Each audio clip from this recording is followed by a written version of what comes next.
ఈయనకో భయం ఎప్పుడు కూడా, ఆయన భయమే ఇప్పుడు పవన్ కూడా వెంటాడుతుంది. ఈయన భయం ఏంటంటే ముందు చెప్పిన దగ్గర నుంచి అప్పటి నుంచే పార్టీకి ఎవడు రాడేమో, మీటింగ్లకు ఎవడు రాడేమో, రాకాదలు రాక కనబడరు, శంకరావం కనబడరు, అక్కడ ఇప్పటికిప్పుడు చర్చ చేయలేము. అలా అనుకున్నప్పుడు ఎప్పటి నుంచి ప్రిపేర్డ్గా ఉండాలి? ఏడాది ముందు నుంచి నీకే సీటు అని కన్ఫామ్ చేసి, ఒకవేళ కనుక ఏమయ్యా నీకు మనం జనసేన బీజేపీతో పొత్తు పెట్టుకోవాల్సి వస్తుంది, ఎందుకంటే ఈ పొత్తు కూడా ఇవాళ కాదు కదా, 2 ఏళ్ల నుంచి సాగుతూనే ఉంది కదా సినిమా.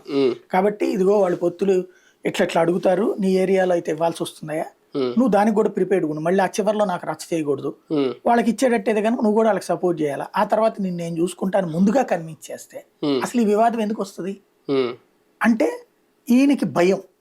అప్పుడే చెప్పుంటే వాళ్ళు వెళ్ళిపోతారు వైసీపీకి, వైసీపీ లాగేసుకుంటారేమో అన్నటువంటి భయంతో చంద్రబాబు నాయుడు చెప్పలేదు.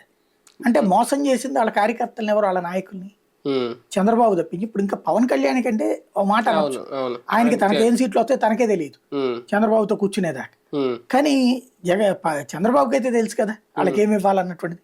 తెలిసిన వాళ్ళని ఎందుకు కన్విన్స్ చేయాల? ఇక్కడ ఒక ఆస్పెక్ట్ అది భయం. రెండో కాన్సెప్ట్ ఏంటంటే వ్యూహాత్మకం కూడా అవ్వచ్చు. జనసేన ఓట్లు తనకు కావాలి, బీజేపీ ఓట్లు తనకు కావాలి, కానీ వాళ్ళిద్దరు రేపొద్దున బలంగా ఎదగకూడదు. ప్రత్యర్థులు అంటే రేపొద్దున తర్వాత మళ్ళీ అనొచ్చు ఇదిగో వాళ్ళ